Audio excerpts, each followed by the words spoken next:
உங்கள் அனைவருக்கும் இனிய மாலை வணக்கம். பிதாவாகிய தேவனாலும் ஆண்டவராகிய இயேசு கிறிஸ்துவினாலும் பரிசுத்த ஆவியினாலும் உங்களுக்கு சமாதானம் உண்டாகட்டும். நேற்றைய தினத்தில் பகுதி 1 சாத்தானுடைய படைப்பை பற்றி பேசியிருந்தேன். அதே போல இன்றைக்கு 2வது பகுதியாக சாத்தான் எப்படி பட்டவன், அவனுடைய குணாதிசயங்கள் என்ன, அவன் எப்படி வலு சர்ப்பமாக மாறினான், அவன் எப்படி, அவனுக்கு என்னென்ன பெயர்கள் உண்டு, அவன் எந்த நிலையிலிருந்து எந்த நிலையில் விழுந்தான், இன்றைக்கு அவனுடைய காரியங்களுக்கு மனிதர்களாகிய நாம் எப்படி இருக்க வேண்டும் என்று சொல்லி 2வது பகுதியாக நாம் பார்க்க இருக்கிறோம். இந்த 2வது பகுதியில் பார்த்தீங்கன்னா நிறைய காரியங்கள் சொல்லுவேன். சாத்தான் நமக்கு விரோதி. முதலாவது பாயிண்ட், சாத்தான் நமக்கு விரோதி. 2வது பாயிண்ட், அவன் குற்றம் சொல்லுவான், குறை சொல்லிக்கொண்டே இருப்பான். 3வது பாயிண்ட், அவன் ஆகாயத்து அதிகார பிரபு. 4வது, இக்காலத்தின், அதாவது தேவன் கிட்ட அவன் சவால் விட்டான். பார்த்தீங்களா, நான் நேற்று வீடியோவில் சொன்னது போல அவன் தேவனுக்கு சமமாக வர வேண்டும் என்று முயற்சி ஆசைப்பட்டான். இப்போ இந்த உலகத்தில் பார்க்கும் பொழுது எங்கே பார்த்தாலும் சிலை இருக்கு. சிலை இல்லாத ஒரு இடமும் இல்லை. குறிப்பாக சொல்லப்போனால் இந்துஸில் பார்த்தீங்கன்னா முருகன், விஷ்ணு போன்ற பேரில் சாத்தான் என்ன பண்ணுறான், ஆளுகை பண்ணிக்கிட்டு இருக்கான். அப்போது அவன் சொன்னது எவ்வளோத்துக்கு எவ்வளோ உண்மையாக இருக்குது. இன்றைக்கு இயேசு கிறிஸ்து தான் உண்மையான தேவன் சொல்கிறோம். ஆதாரங்கள் இருக்குது. அவர் பிறந்தது உண்மை, வளர்ந்தது உண்மை, உயிர் தெழுந்தது உண்மை. ஆனால் இன்றைக்கு பார்த்தீங்கன்னா அதை எல்லாத்தையும் விட ஜனங்க நிறைய பேர் ஆண்டவரை அறியாமல் விஷ்ணு, விநாயகர், முருகன் சொல்லிட்டு அந்த பேரில் வரக்கூடிய தெய்வத்தை வணங்குறாங்க. அதுவும் கல்லால செய்யப்பட்ட ஒரு பொருளை கடவுள் என்று சொல்லி வணங்குறாங்க. அப்போ சாத்தான் எந்த அளவுக்கு இன்னைக்கு நம்மளெல்லாம் குருடாக்கி வச்சிருக்கிறான். மனிதர்களை பார்வைய, மனிதனை யோசிக்க விடாம, சிந்திக்க விடாம குருடாக்கி இருக்கிறான். ஏன்னா அதிகம் யோசிச்சோன்னா உண்மையான தெய்வம் யாருன்றத மனிதர்கள் தேட ஆரம்பிப்பாங்கன்றதுனால அவன் என்ன பண்ணிட்டான், நீ செய்யற பத்தியா சிலை, அந்த சிலை தான் கடவுள் அப்படின்ற ஒரு எண்ணத்தை மனுஷன் கூட வச்சுட்டான். அதனால இன்னைக்கு பெரும்பான்மையா பார்த்தீங்கன்னா கோயில் ஒரு தெரு விடாம இருக்கும். சர்ச்சு இருக்கோ இல்லையோ, ஆனா கோயில் ஒரு இடம் விடாம இருக்கும். அதே மாதிரி இன்னைக்கு சாவு எதனால வந்ததுன்னு நான் போன வீடியோல சொன்னேன். ஏசு கிறிஸ்து பிதாவாகிய தேவன் சொன்ன கனிய புசிக்காதீங்கன்னு சொன்னாரு. நன்மை தீமை, அதாவது நல்லது கெட்டது அறியக்கூடிய பழத்தை சாப்பிடாதீங்க, அதை சாப்பிட்டீங்கன்னா இறந்துருவீங்கன்னாரு. ஆனா அவங்க அன்னைக்கே சாவல.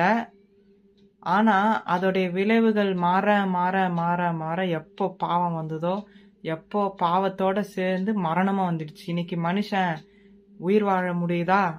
ஆதாம் ஏவாள் மட்டும்தான் 900 வருஷத்துக்கு மேல வாழ்ந்தவங்க. அதுக்கப்புறம் படிப்படியா வயசு குறைய குறைய குறைய என்னாச்சு, மனுஷன் தப்பு பண்ண பண்ண பண்ண பாவம், தீமை, கெட்ட காரியங்கள் மனிதர்கள் செய்ய செய்ய செய்ய என்ன ஆச்சுன்னா மனுஷனோட ஆயுசு காலமும் குறைச்சாரு ஆண்டவர். ஏன்னா குறைஞ்சுது.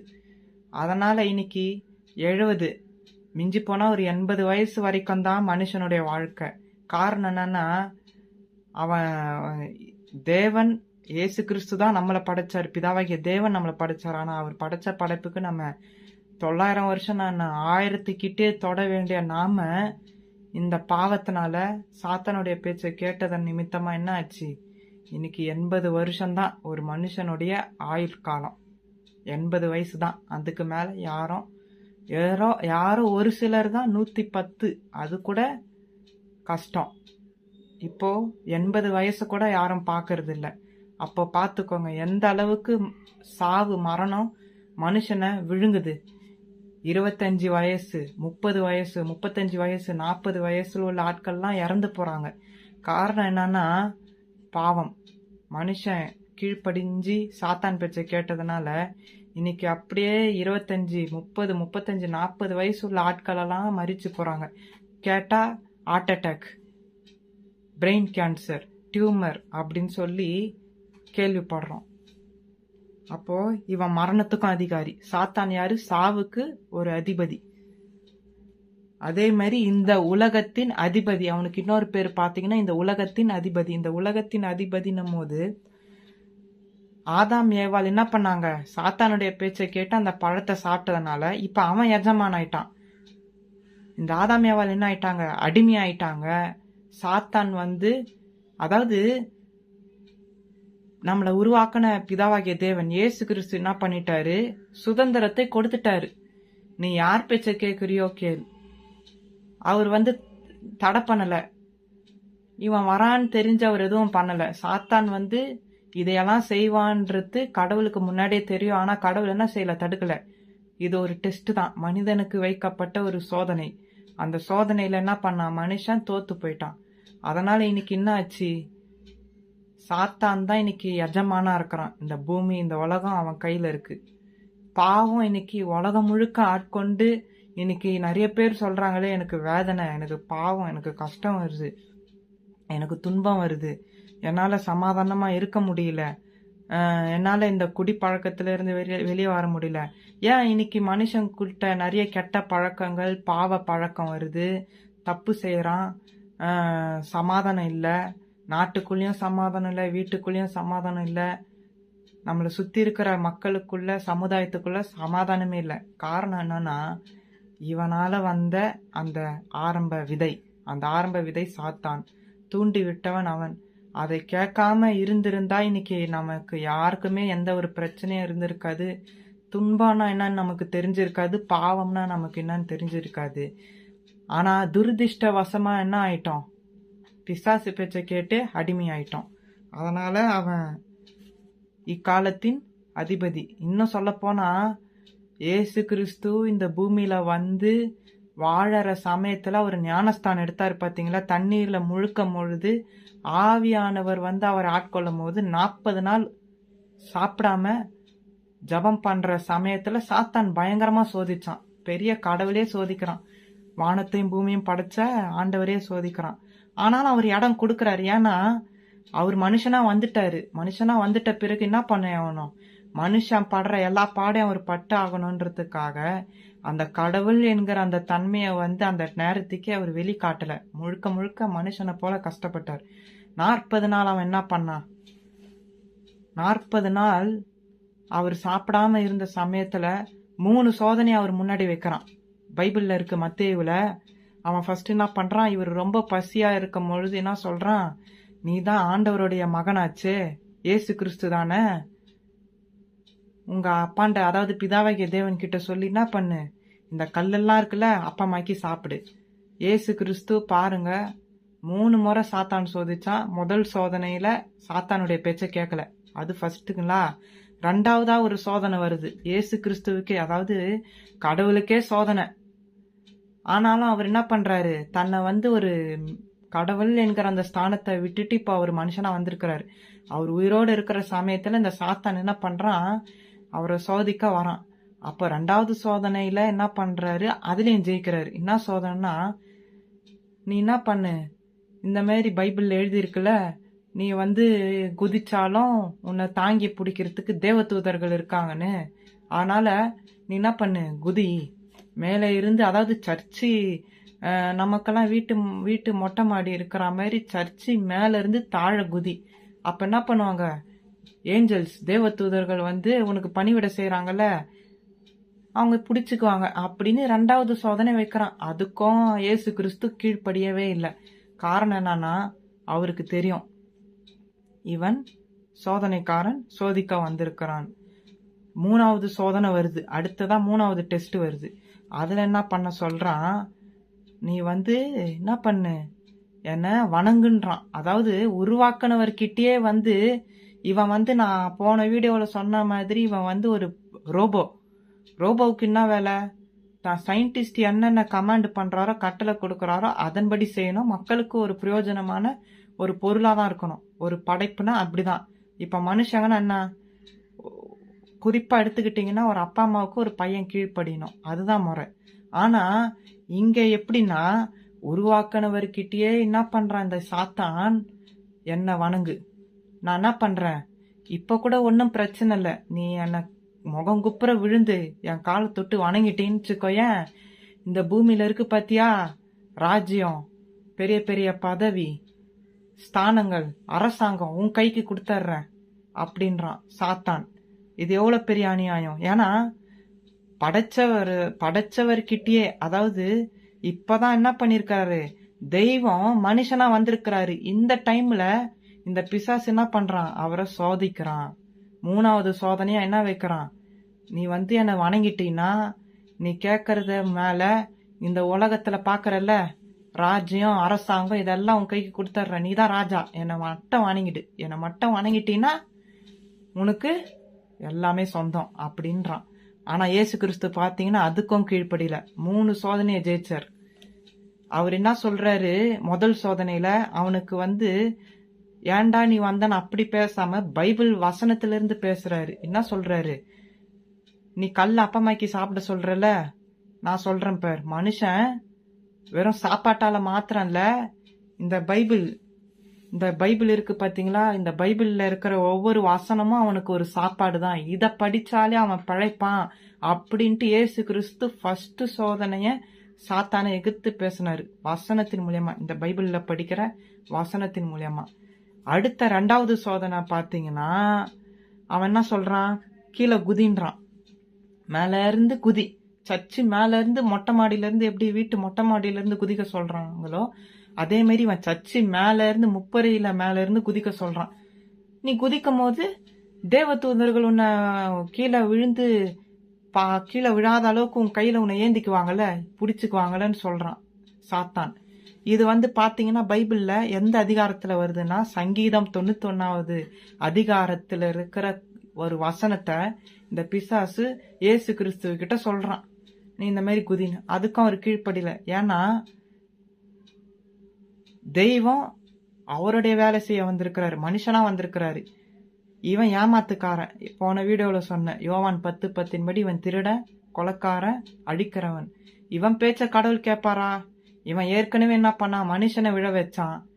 இப்ப என்ன பண்றான், தெய்வத்துக்கிட்டே அவர் மனுஷனா இருக்கிறாரு, இவர் என்ன வேணாலும் பண்ணி இவரை நம்ம கட்டுப்பாட்டுக்குள்ள கொண்டு வந்தலான்னு சாத்தான் நினைச்சானா. 3 சோதனையிலும் ஜெயிச்சு இயேசு கிறிஸ்து என்ன பண்ணாரு, நமக்கெல்லாம் ஒரு ரோல் மாடலா முன்மாதிரியா வாழ்ந்து காட்டினார் இயேசு கிறிஸ்து. அப்போ பாத்துக்கோங்க, சாத்தான் மனுஷங்களை மாத்திரம் சோதிச்சவன்ல, அவன் ஏற்கனவே யார சோதிச்சான், இந்த பூமியில தெய்வம் மனுஷனா வந்தாரு, அந்த சமயத்திலயும் இயேசு கிறிஸ்துவானவரை பயங்கரமா சோதிச்சான். அப்போ மனிதர்களாகிய நம்ம யோசிச்சு பார்க்கும் போது சாத்தான் நம்மளையும் சோதிப்பான். இயேசு கிறிஸ்துவ கிட்ட நீங்க ஏற்றுக்கொண்டு வந்த பிறகு, இயேசுவே நீங்க தான் தெய்வம் ஏத்துக்கிட்ட பிறகு நமக்கு கஷ்டம் வராதுன்னு சொல்ல முடியாது. கஷ்டம் வரும், துன்பங்கள் வரும், போராட்டம் வரும். ஏன்னா அவன் கடவுளே சோதிச்சவன். அதனால அவனுக்கு இன்னொரு பேர் என்ன தெரியுங்களா, பைபிள் சொல்லுது, சோதனைக்காரன். அவன் சோதனை வச்சுக்கிட்டே இருப்பான். அந்த சோதனையில பாஸா ஃபெயிலான்றது நம்ம கையில தான் இருக்கு. அப்போ இப்ப நான் சொல்லிட்டேன் இவனை பத்தி டீப்பா, இவனுக்கு இவ்வளவு பேர் இருக்குன்னு. சரி, இவன் ஏஞ்சலா இருந்தவன் எப்படி சாத்தானா மாறினா? தேவன் பரலோகத்தை படைக்கும் பொழுது அதாவது பிதாவாகிய தேவன், இயேசு கிறிஸ்து, இவங்கெல்லாம் ஆவியானவர், இவங்கெல்லாம் சேர்ந்து பரலோகத்தை உருவாக்கும் போது தேவ தூதர்கள் பல கேட்டகரி இருந்தாங்க, பல பிரிவுகளா இருந்தாங்க. கேருபின், சேராபின், மூப்பர்கள், அதிலே பல வகையான கேட்டகரிஸ் உண்டு. அதுல இவன் கேருபுன்னு நேத்து நான் படிச்சேன். நேத்து நீங்க எசேக்கியேல் 28 படிச்சீங்கன்னா, நேற்றைய வீடியோல இவன் காப்பாற்றுவதற்காக அபிஷேகம் பண்ணப்பட்ட கேருப். கேருப்னா காப்பாத்துற ஒரு நல்ல தூதனாக தான் இவனை படைச்சாரு சாத்தான. ஆனா சாத்தான் என்ன பண்ணிட்டான், பெருமைப்பட்டான். அடையணும், கடவுளாக நான் மாறணும், அவரை வணங்குறாங்களே, அதாவது எல்லாம் உருவாக்கின பிதாவாகிய தேவனை இயேசு கிறிஸ்துவ வணங்குறாங்களே, இவருடைய பொசிஷனை, இவருடைய ஸ்தானத்தை நான் அடையணும் அப்படின்னு சொல்லிட்டு அவன் ரொம்ப தீராத ஆசையில ரொம்ப ஆணவமா இருந்தான், பொறாமையா இருந்தான். அதனால என்னாச்சு, அவனுக்கு எல்லாமே போச்சு. இப்போ இயேசு கிறிஸ்து என்ன பண்ணிட்டாருன்னா, எப்போ கல்வாரி சிலுவையில மரிச்சாரோ, நம்ம ஒவ்வொருத்தருடைய பாவங்களுக்காக ரத்தம் சிந்தி மரிச்சாரோ, அந்த தெய்வம் 2 கையிலயும் 1 காலிலையும் தலையில முற்கிடமும் வச்சு எப்போ கல்வாரி சிலுவையில மரித்தாரோ, 3 நாள் கழிச்சு உயிரோட எழுந்தாரோ, அன்னையிலிருந்து சாத்தானுக்கு எந்த ஒரு சக்தியுமே இல்லை. அவன் இப்ப ஏமாற்றதான் முடியும். யாரு அவனுக்கு நீங்க இடம் கொடுக்குறீங்களோ அவன் என்ன பண்ணுவான், ஈஸியான்னு உள்ள நுழைஞ்சிடுவான். இன்னைக்கு நிறைய பேர் பேய் பிடிச்சிக்கிட்டு ஆடுது, பேய் பிடிச்சிக்கிட்டு ஆடுதுன்னு சொல்றாங்கல்ல. அதுக்கு காரணம் என்னன்னா, அந்த சாத்தான் முதல்ல இங்கதான் தாக்குவான். அவனுக்கு இடம் கொடுத்து இங்க போறதுனால எந்தெந்த மனுஷங்க அவன் கொடுக்கற எண்ணத்துல ஏதோ ஒரு இடத்துல அவனுக்கு இடம் கொடுக்கறாங்களோ அவங்க நிச்சயமா யாராயிடுவாங்க, அவனுடைய ஆளா மாறிடுவாங்க. அவன் என்ன பண்றான், அவனே உள்ள வந்துட்டு பேய் பேய் இன்னைக்கு பேய் பிடிச்சிக்கிட்டு ஆடுதுன்னு சொல்றாங்கல்ல, பேய் ஆட்டம் ஆடுறான், என்ன ஆச்சுன்னு தெரியலன்னு மந்திரவாதியை தேடி போறாங்க, பில்லி சூனியம் சொல்றவர்கிட்ட தேடி போறாங்க, பேய் ஓட்டுறவர்கிட்ட போய் பேயை ஓட்டுங்க ஓட்டுங்கன்றாங்க.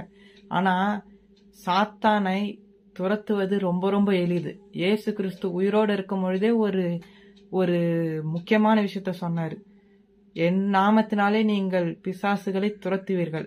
யாரு, அந்த 12 சிஷ்யம் பிள்ளைங்க இருந்தாங்க பாத்தீங்களா, அந்த சிஷ்யம் பிள்ளைங்க கிட்ட சொல்றாரு, ஊழியம் செய்யும் பொழுது என்ன சொல்றாரு, என் நாமத்தினாலே பிசாசுகளை துரத்துவீர்கள். அப்போ அந்த இயேசு என்ற நாமத்துக்கு அவ்வளவு பவர் இருக்கு, சக்தி இருக்கு. ஏன்னா தெய்வமா வந்தாரு, மனுஷனுக்காக மரிச்சாரு, சாத்தானுடைய பேச்சை கேட்காம ஒரு உண்மையான பரிசுத்தமான எந்த ஒரு தப்பும் இல்லாத வாழ்க்கைய வாழ்ந்தாரு.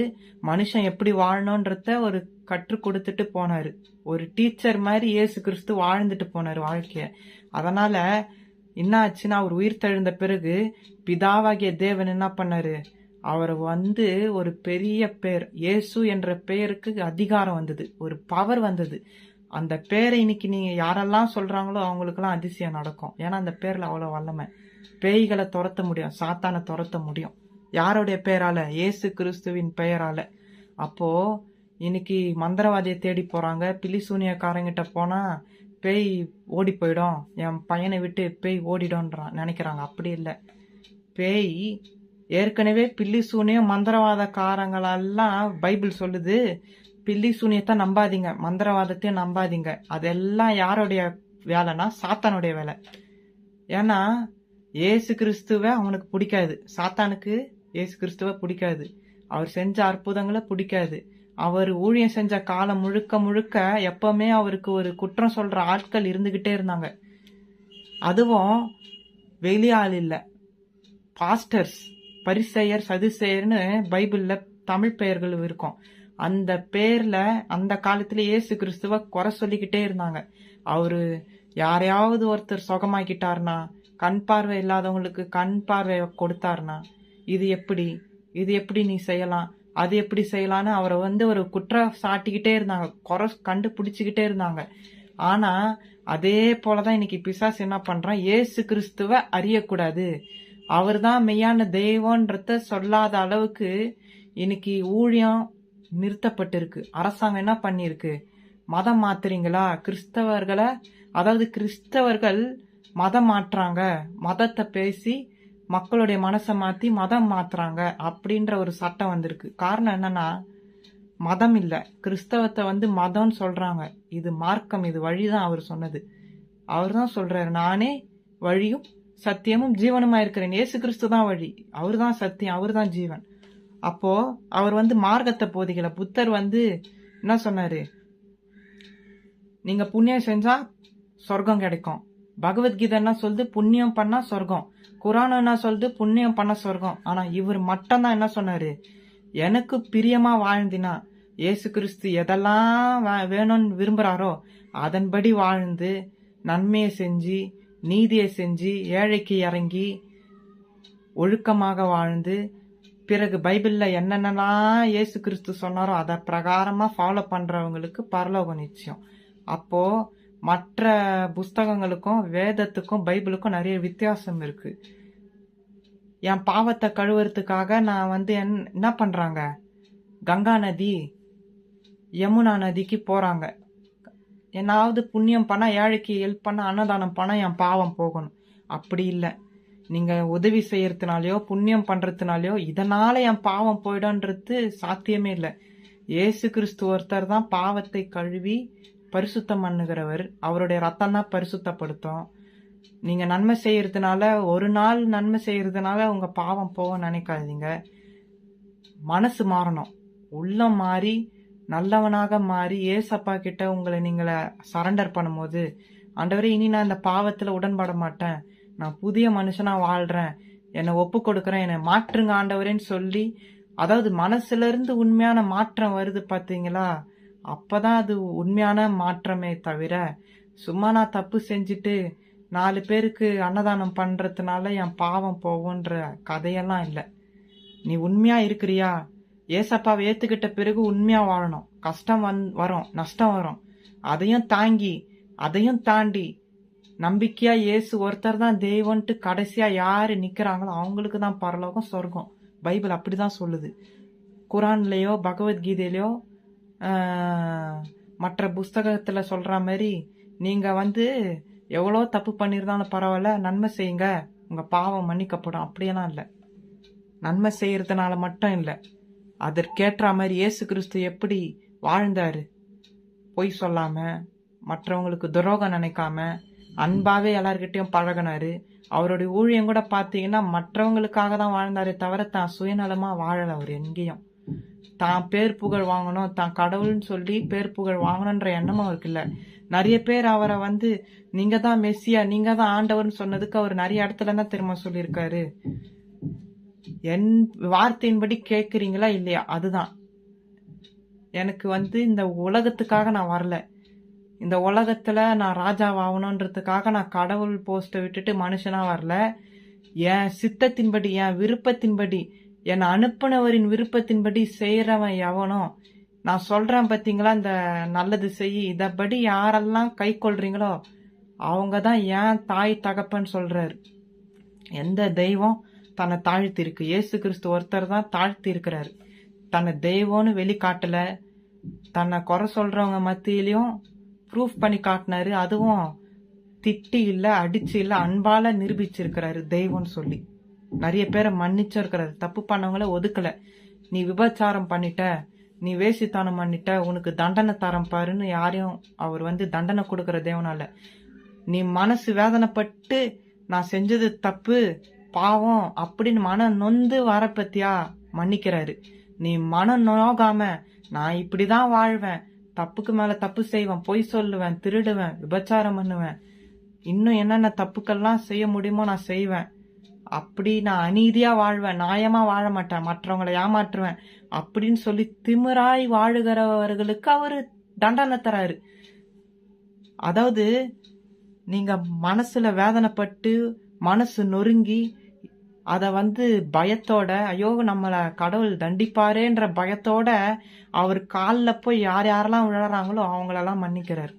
அப்படிப்பட்ட மன்னிக்கும் தன்மையுடைய தெய்வம் தான் இயேசு கிறிஸ்து. மற்ற புஸ்தகத்துல சொல்ற மாதிரி யமன் வந்து கொப்பரையில போட்டு முழுக்க வைக்கிறான் அப்படின்னு சொல்லுவாங்க.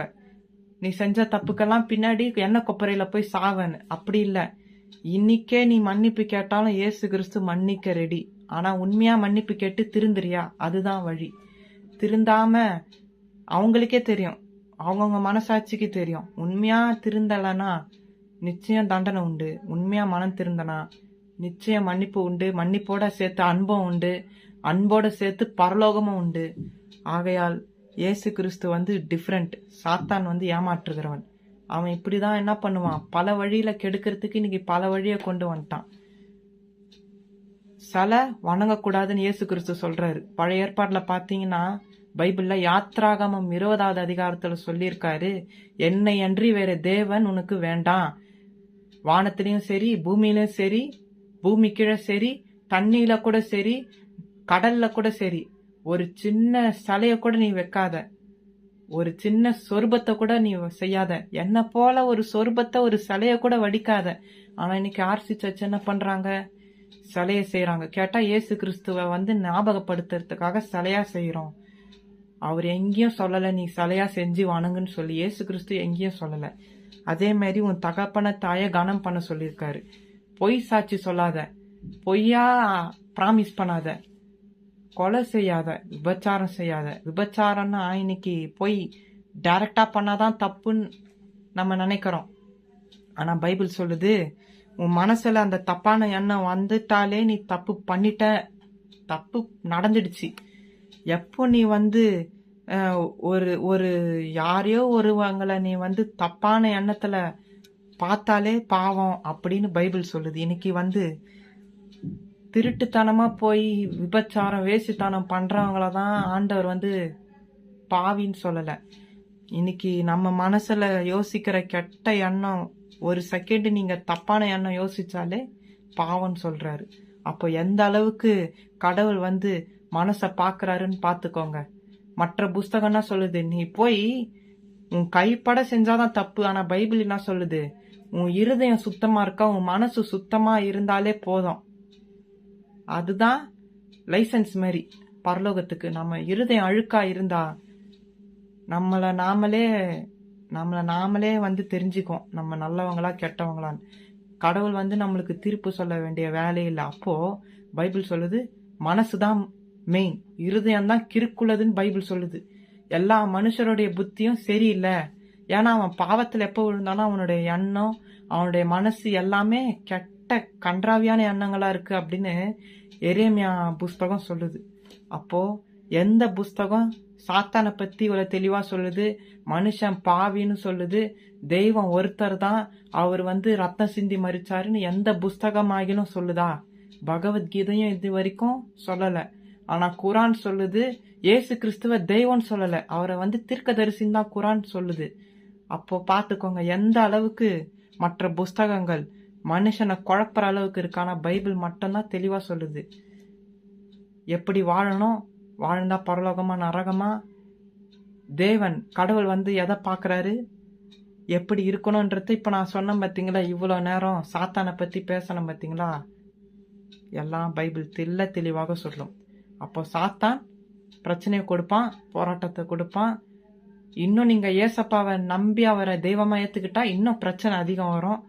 ஆனாலும் ஏசப்பா என்ன தெரியுமா சொல்றாரு, உங்க கவலைகள் உங்கள் பிரச்சனை என்ன இருந்தாலும் என்கிட்ட வச்சிருங்க, அதை பத்தி கவலைப்படாதீங்க. ஏன்னா அதையெல்லாம் தாண்டி வந்தவர் தான் தெய்வமாக இயேசு கிறிஸ்து. அவர் ஒன்னும் எந்த கஷ்டமும் படலன்னு சொல்லவே சொல்லாதீங்க. அவர் நம்மளை போல எல்லாத்துலயும் துன்பப்பட்டார். மனுஷன் பட வேண்டிய எல்லா பாடையும் பட்டுட்டு தான் மூணு நாள் உயிர் தெழுந்த போது சொன்னாரு, நான் உலகத்தை ஜெயிச்சேன்னு சொன்னாரு. எந்த தெய்வமும் நான் உலகத்தை ஜெயிச்சேன் என்று சவாலோட சொல்லல. இயேசு கிறிஸ்து மட்டும்தான் சொல்லியிருக்காரு நான் உலகத்தை ஜெயித்தேன். சாத்தானை பத்தியும் தெளிவா சொல்லிட்டாரு. அவன் கேப் கிடைக்குமான்னு பார்த்துக்கிட்டே இருக்கிறான்.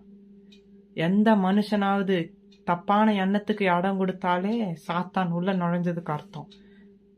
இப்போ எனக்குள்ள திடீர்னு ஒரு கோபம் வருது, ஒரு கொலை பண்ற எண்ணம் வருது. அந்த கொலை பண்ற எண்ணத்தை யார் கொடுக்கறான்? சாத்தான் கொடுக்கறான். அந்த எண்ணம் வரத்துக்குள்ளேயே சி இது என்னுடைய எண்ணம் இல்ல, இயேசுவின் நாமத்தினால அப்படின்னு சொல்லி துரத்துறவன் தான் அதுல இருந்து ஜெயிக்க முடியுமே தவிர, அந்த எண்ணம் அந்த எண்ணம் மனசுக்குள்ள வளர்ந்து அவன் கொலை பண்ற வரைக்கும் போற வரைக்கும் அந்த எண்ணம் என்னது? கொலைக்கு சமம். கொலை நீங்க செய்ய வேணாம், கத்தி எடுத்து ஒருத்தனை வயிற்றுல குத்தணும்ன்ற அவசியம் இல்லை. நீங்க ஒருத்தனை கோவப்பட்டாலே மனசுல அவனை கொலை பண்ணு நினைச்சாலே கொலை தான், பைபிள் சொல்லுது, நான் சொல்லல. அப்போ நம்ம எதை ஒரு காரியத்தை நான் செய்யணும்னு நீங்க நினைக்கிறனோ அதை செஞ்சு முடிச்சதுக்கு அர்த்தம் பைபிள் சொல்ற கணக்கு பிரகாரம். மற்ற புஸ்தகங்கள் நீ போய் செஞ்சாதான் தப்பு அப்படின்னு சொல்லுது. அப்படி இல்லை, நம்ம மனசும் சுத்தமா இருக்கணும், செயல்பாடுகளும் சுத்தமா இருக்கணும் என்று வேதம் சொல்லுகிறது. சாத்தானுக்கு எதிர்த்து நிற்க சொல்லியிருக்கு. அவன் தப்பான எண்ணங்களை கொடுப்பான், திடீர்னு அவநம்பிக்கைய கொடுப்பான். நீ இயேசுவை வணங்குறியா, இயேசு கிறிஸ்து தான் பார்க்க முடியலையே, அவரை எப்படி நீ வணங்குற அப்படின்ற தப்பான எண்ணத்தையும் கொடுப்பான். ஆனா பைபிள் சொல்லுது அவனுக்கு இடம் கொடுக்காதீங்க, அவன் கொடுக்கற ஒவ்வொரு சந்தேகத்துக்கும் அவிவிசுவாசத்துக்கும் பயத்துக்கும் சி இயேசுவின் நாமத்தினாலே அப்பாலே போ அப்படின்னு சொல்லணும். அதுதான் அவனுக்கு எதிர்த்து நிற்கிறது. இப்போ சிலைய செஞ்சு அதை தெய்வமா வணங்குறோம். ஆனா இவ்வளோ பெரிய வானத்தையும் பூமியும் படைச்ச கடவுள் பார்க்க முடியாதவரு, அவரை நம்ப மாட்டேன்றோம். ஆனா அதே சிலைய எங்க செய்யறாங்க? மகாபலிபுரத்துல செதுக்குறாங்க. செதுக்கி காசுக்காக வாங்கின்னு அதை வீட்டுல பெயிண்ட் அடிச்சு அதை தெய்வம் என்று வணங்குறாங்க. இது எவ்வளவு பெரிய முட்டாள் தானோ. அப்போ கடவுள் ஒரு சிலையாக மாற முடியாது. அவரை ஒரு மனுஷனால உருவாக்கவும் முடியாது. கடவுள் கடவுள் தான். அப்போ அவர் எவ்வளவு பெரிய தெய்வமா இருக்க முடியும் என்பதை யோசிச்சு பாருங்க, சிந்திச்சு பாருங்க. சாத்தான் மிக மிக மோசமானவன், தந்திரவாதி, ஏமாற்றுகிறவன், திருடன், கொலைக்காரன். சாத்தான் என்று சொன்ன உடனே நீங்க அரக்கன் அப்படின்னு யோசிக்காதீங்க. அவன் அரக்கனை போலலாம் இல்லை, ரொம்ப நல்லவனை போல வருவான். ஆனா நல்லவன் அல்ல. இயேசு கிறிஸ்துவ போலவே நடிப்பான். ஆனா அவன் இயேசு கிறிஸ்துவ அல்ல. ஏன்னா இயேசு கிறிஸ்துவ அப்படியே காப்பி அடிச்சவன் தான் சாத்தான். இப்ப நான் போன ரொம்ப வீடியோல சொன்ன பிதாவாகிய தேவன், கர்த்தராகிய இயேசு கிறிஸ்து, பரிசுத்தாவின். சாத்தானுக்கும் 3 இது உண்டு. அவனுக்கு எப்படி தெரியுங்களா? வலு சர்பம், மிருகம், கள்ளத்தீர்க்கதரிசி. அப்ப பாத்துக்கோங்க, இயேசு கிறிஸ்துக்கும் சாத்தானுக்கும் எவ்வளவு காப்பிரைட். அவன் ஏசப்பாவை பார்த்து பார்த்து காப்பி அடிக்கிறவன். இயேசுவை போலவே அற்புதம் செய்வான். அவர் எப்படி வாழ்ந்த காலத்துல ஏசப்பா எப்படி சுகமாக்குனாரோ அதே மாதிரி சுகமாக்குற மாதிரி செய்வான். ஆனா தெரிஞ்சுக்கணும், அவன் தந்திரமானவன். அதனால்தான் இயேசு கிறிஸ்து சொல்றாரு, இதோ அங்கே இருக்கிறார் இங்கே இருக்கிறாருன்னு சொன்னா நம்பாதீங்க. என்னுடைய வருகை எப்படி இருக்கணும், இயேசு கிறிஸ்துவோடைய வருகை எப்படி இருக்கணும் பைபிள் சொல்லுது. பகிரங்கமா இருக்கும், எல்லாரும் பாக்குற மாதிரி பகிரங்கமா இருக்கும் இயேசுவின் வருகை. சாத்தான் அப்படி இல்ல, அவன் பகிரங்கமா வரா மாதிரி இருக்கும். ஆனா அவன் என்ன பண்ணுவான்? நிறைய அற்புதத்தை அடையாளத்தை பண்ணி அந்த வருகையின் போது மக்கள் எல்லாரும் நம்பி அவனை வணங்கணும்ன்றதுக்காக அற்புதம் அடையாளம் போலியா செய்வான். ஏன்னா அவனும் தூதன் தானே, அவனுக்கும் கடவுள் சக்திகள் கொடுத்து வச்சிருக்கிறதுனால அவன் அதை என்ன பண்ணுவான்? மக்களை ஏமாத்தி தான் வசியப்படுத்தணும் அப்படின்றதுக்காக பல காரியங்களை செய்வான். அதனாலதான் அவருக்கு எதிர்த்து நில்லுங்கள், சாத்தானுக்கு எதிர்த்து நிற்க சொல்லி கொடுக்கிறது வேதம். இந்த பகுதியோட இந்த சிறப்பு வீடியோ நிறைவு செய்கிறேன். இன்னும் இதை குறித்து வரக்கூடிய நாட்கள்ல தனித்தலைப்பாக பேச இருக்கிறேன். தேவனுக்கு சித்தமானால் அடுத்த வீடியோவில் சந்திப்போம். தேவன் உங்களை ஆசீர்வதிப்பாராக. ஆமேன்.